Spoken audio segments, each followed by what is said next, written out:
Gold might be affected by the tariffs. It's like Trump put these tariffs on. They applied to everything. Now he's creating carve-outs, as he said. The auto industry, they're getting a 30-day pause, but the tariffs are extremely broad, so they would apply to gold in the first instance, unless he carved it out, which he hasn't. Having said that, it won't have any effect on the global price of gold. The reason is that gold is kind of like oil, gold, a couple other things. These are global prices. They're produced all over the world, not everywhere, but in every part of the world. They're consumed in every part of the world, and they're easily substituted. So if the U.S. doesn't buy oil from Saudi Arabia, we don't buy that much from Saudi Arabia anyway. We can buy from Venezuela.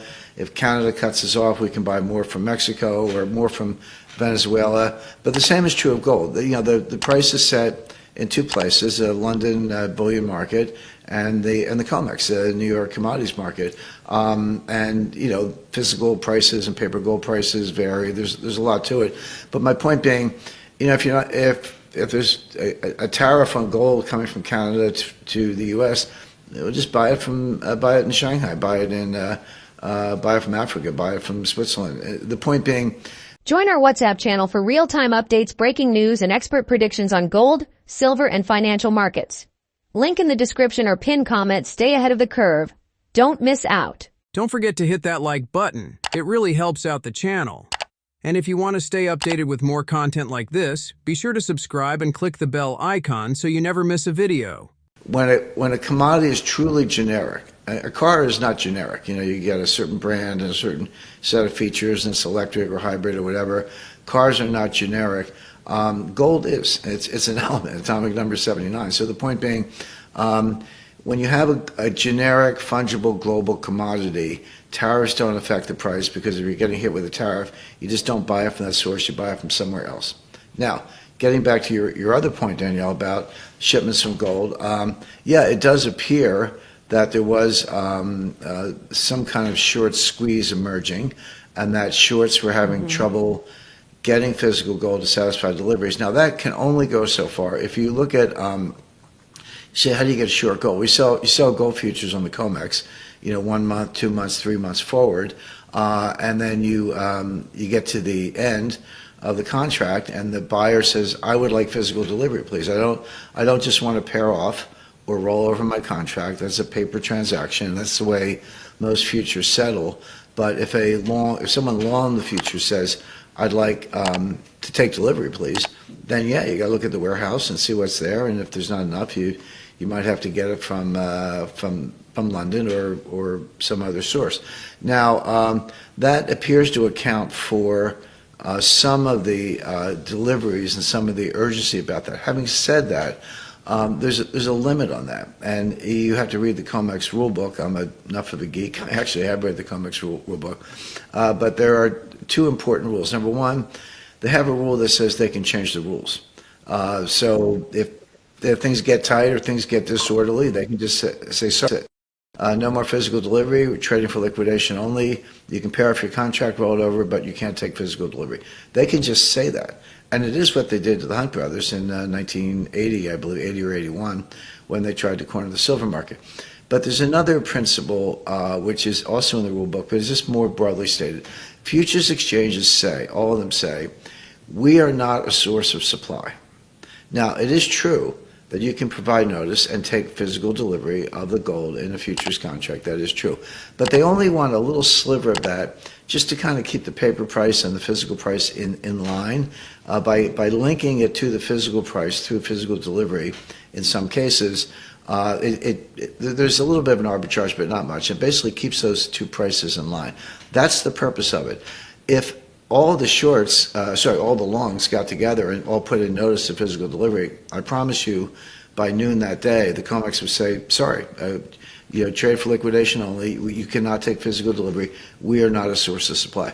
So this notion, a lot of gold bugs have it, that somehow you could use the futures exchanges to break the market. No, you can't. Only to a point. So. And it may be, I haven't seen any evidence that gold was being shipped to beat the tariffs. And we haven't even put tariffs on the UK or Switzerland. We probably will, or at least the UK, but not yet. And so I think there might have been a mild short squeeze unfolding, and that accounts for the physical deliveries, but that's not going to go too far because the futures exchanges can shut it down. Well, in the scenario I gave where, too many longs, futures longs, put in notice of delivery, the COMEX says, sorry, too many, we're not a source of supply, trade for liquidation, all that. Okay, so that puts out that fire. But if that was a real demand, then where are those buyers going to go? They're going to go to the physical market, and then that, basically the London Metals Exchange and the London Ring, and that's where things could get very hairy very quickly. I've been talking a lot about this because Trump. So half is at West Point, half is at Fort Knox approximately, and there's a sliver at the Denver Mint for making gold coins basically, but that's it. So it's not all at Fort Knox, but they're going to go to Fort Knox, and they're not going to do an audit. I mean, to do an audit, you'd have these, you know what a gold bar, 400-ounce gold bar looks like. They all have serial numbers, assay stamps, refinery stamps, purity stamps, etc. You'd have to sit there with a ledger and take each number and compare it to the ledger, make sure they're all there, and adjust for the purity. Some of these bars, by the way, have been lying around since the 1920s. They're not 4.9s.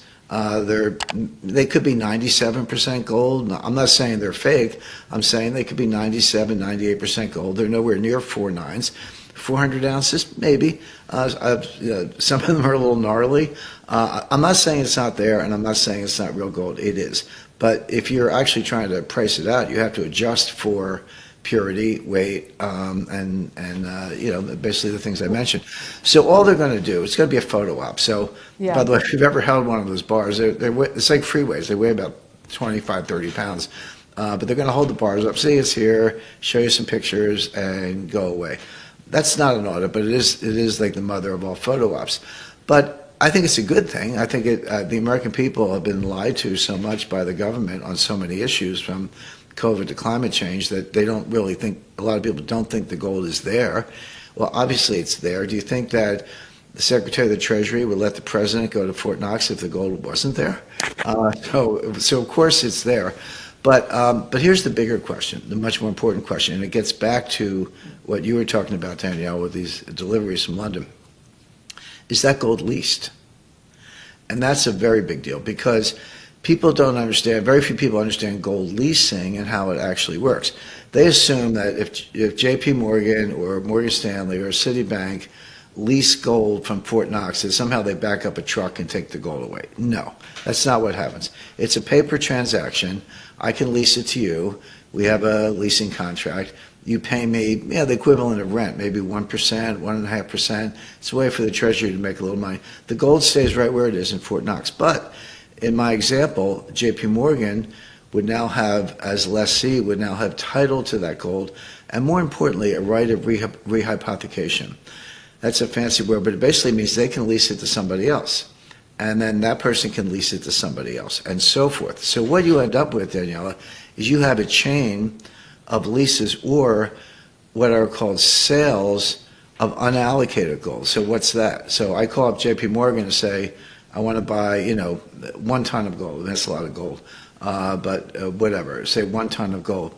And they sell it to me unallocated. Now what that means is that there's no actual gold in the contract. In other words, it's not like I have bar numbers. I own it on paper, but there's no physical gold behind the contract. It's just, I basically have price exposure, and I can say I own it, but there's no physical gold behind it.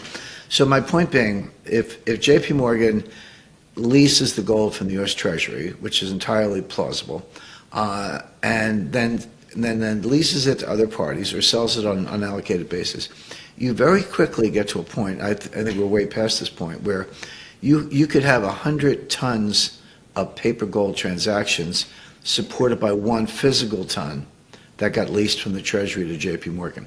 Now we're not talking about the futures markets. The futures market is a whole other thing, but we're talking about unallocated and leasing and rehypothecation. Exactly. So if I were Elon Musk or President Trump, I've spoken to people close to the White House about this. I said, while you're there, why don't you ask the Treasury if this gold is leased? Now, I'm pretty sure they won't ask that question, because if you do, you are tampering with the primal forces. You are getting at something, and you know who Blythe Masters is. Blythe was the head of global commodities trading for J.P. Morgan for many years. She's now, she's moved on to other things. She's been away from that for a while. But she said something some years ago, and I saw it and I verified it. Then I went back to find it and it was gone, like it was erased from the internet. But she said it. She said, gold never settles.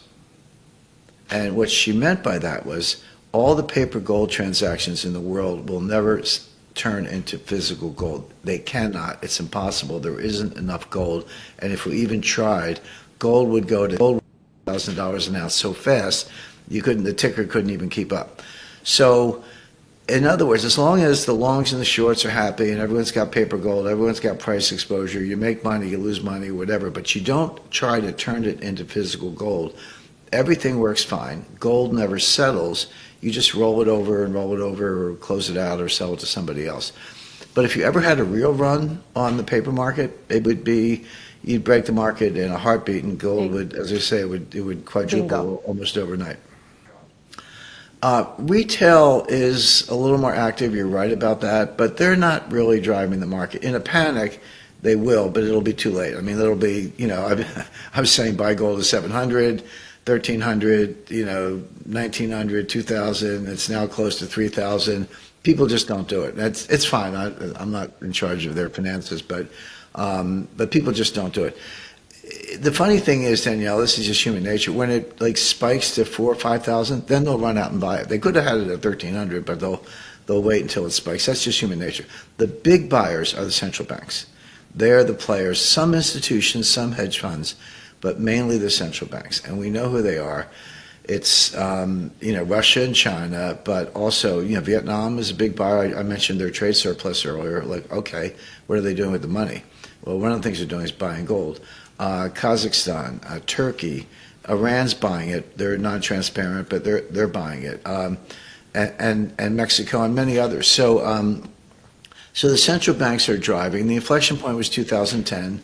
From 1970 to 2010, central banks were net sellers, but since 2010, they've been net buyers. But the amount of buying has been going up. I mean, Russia has increased their gold reserves by 5 times. And in 2009, they were 600 tons. Today, they're about 3,000 tons. That's a 5 times increase in, it's 16 years, but that's still 500% more gold. By the way, that gold has saved them in the Ukrainian war because the U.S. put financial sanctions and tried to steal $300 billion of U.S. Treasury securities that Russia paid for with dollars that they made by selling oil. When we froze the U.S. Treasury securities, and now we're in the process of stealing them, they stole $50 billion out of the $300 billion to make a loan to Ukraine. That's never going to get repaid. But Russia had put, Elvira Nabiullina, who's the head of the Central Bank of Russia, she had put 25% of their reserves in gold before the war in Ukraine, again, in this period since 2009. Now, here's one of the ironies that shows how much the U.S. doesn't understand about this. The war and the central bank buying and the kinds of things we've been talking about have driven up the price of gold so much that Russia has made $100 billion of profits on a mark-to-market basis on their gold. So, we froze $300 billion in Treasury securities, but they've been continuing to sell oil and natural gas, and they've made $100 billion on their gold, which thanks to us because we're the ones causing all the problems. So they're the driving force. Now, they have to be, Russia has been they've shown a lot of finesse in how they do it. They buy 10 tons a month, 20 tons a month.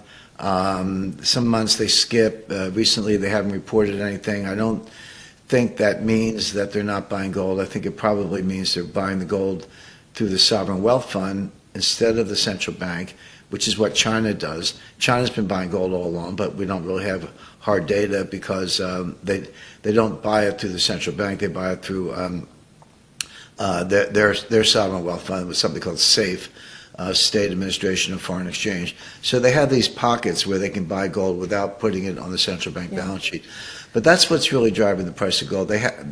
And if you thought about it, you say, well, gee, why doesn't China just, announce what they're doing and, bid up the price of gold and make a lot of money? Well, the answer is they're not done buying.